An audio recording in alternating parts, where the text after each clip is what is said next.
Salam sejahtera buat kita semua. Salam dalam kasih Tuhan kita Yesus Kristus. Puji Tuhan. Hari ini kita akan melihat bersama-sama bagaimana untuk tetap kuat menunggu waktunya Tuhan. Dan seperti biasanya sebelum kita akan membaca ayat-ayatnya, maka terlebih dahulu kita akan berdoa. Kita satu di dalam doa. Bapa di surga, Bapa yang kami panggil di dalam nama Tuhan Yesus Kristus.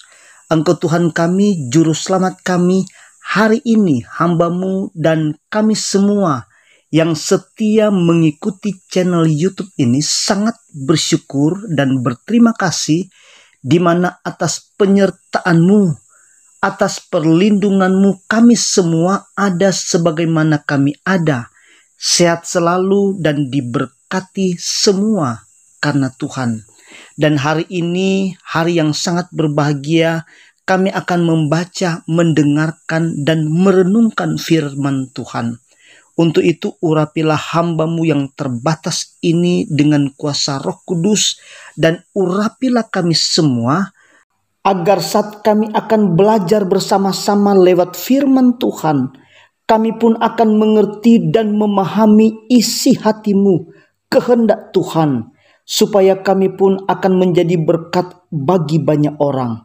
Berfirmanlah Tuhan, kami sudah siap untuk mendengarkannya.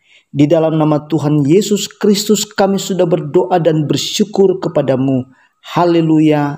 Amin. Puji Tuhan, hari ini pembacaan Alkitab kita saya akan ambil di dalam kitab Ulangan pasal 31 ayatnya yang ke-6. Firman Tuhan berkata, "Kuatkan dan teguhkanlah hatimu, janganlah takut dan janganlah gemetar karena mereka, sebab Tuhan Allahmu, Dialah yang berjalan menyertai engkau. Ia tidak akan membiarkan engkau dan tidak akan meninggalkan engkau." Jadi di dalam ayat yang baru kita baca tadi, untuk tetap kuat menunggu waktunya Tuhan, maka firman Tuhan berkata yang pertama, kuatkan dan teguhkanlah hatimu. Sebab dengan kuatkan dan teguhkan hatimu, maka Tuhan akan menyertai engkau. Tuhan tidak akan membiarkan engkau. Dan Tuhan tidak akan meninggalkan engkau. Contoh, saat Yosua Tuhan berfirman dan tunjuk untuk menggantikan Musa untuk memimpin bangsa Israel. Dan Alkitab berkata, Yosua itu ada keraguan-raguan, ada ketakutan untuk jadi pemimpin bangsa Israel. Sebab yang akan digantikannya itu adalah Musa abdi Allah. Sedangkan Yosua ini adalah abdi Musa atau hanya asisten Musa. Jadi yang jelas Yosua sebagai manusia biasa sudah pasti dalam pikiran Yosua, karena figur yang dia gantikan orang yang luar biasa. Dan yang dia tahu bahwa musuh-musuhnya Musa itu sangat banyak. Lalu apakah ia akan mampu? Apakah ia bisa pimpin bangsa Israel itu?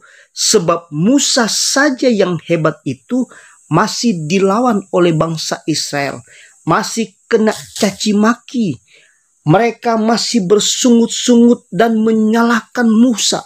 Bahkan mereka mau lempar dia dengan batu dan macam-macam lagi.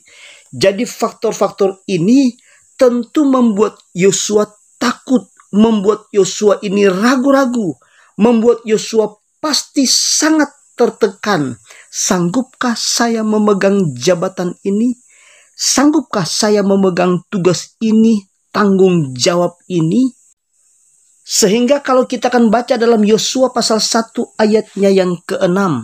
Firman Tuhan berkata, kuatkan dan teguhkanlah hatimu, sebab engkaulah yang akan memimpin bangsa ini memiliki negeri yang kujanjikan dengan bersumpah kepada nenek moyang mereka untuk diberikan kepada mereka.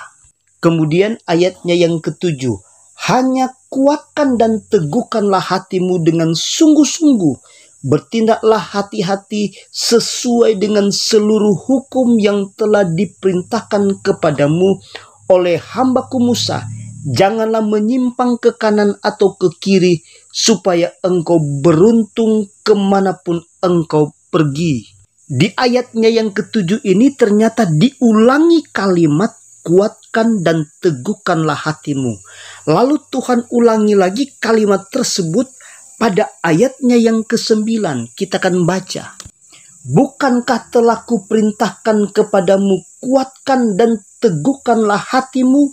Janganlah kecut dan tawar hati, sebab Tuhan Allahmu menyertai engkau kemanapun engkau pergi. Ternyata sampai 3 kali Tuhan ingatkan kepada Yosua dengan kalimat kuatkan dan teguhkanlah hatimu. Puji Tuhan. Dan setelah Yosua pun jadi pemimpin bangsa Israel, ia pun menjadi pemimpin yang nomor 1. Sebab melalui Yosua, umat Tuhan, umat pilihan Allah, bangsa Israel ini masuk ke tanah perjanjian Tuhan, yaitu tanah Kanaan. Yang kedua, jangan takut dan jangan gemetar.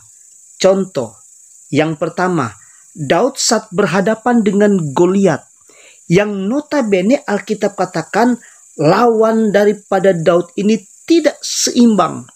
Dan dengan Daud yang tidak ada takut-takutnya dengan tantangan, tidak ada takut-takutnya dengan peperangan dan lain sebagainya, akhirnya Daud pun menang dari Goliat. Contoh yang kedua, saat Daud berhadapan dengan Raja Saul, kita akan baca dalam 2 Samuel pasal 3 ayatnya yang pertama. Firman Tuhan berkata, peperangan antara Saul dan keluarga Daud berlarut-larut. Daud kian lama, kian kuat. Sedang keluarga Saul kian lama, kian lemah.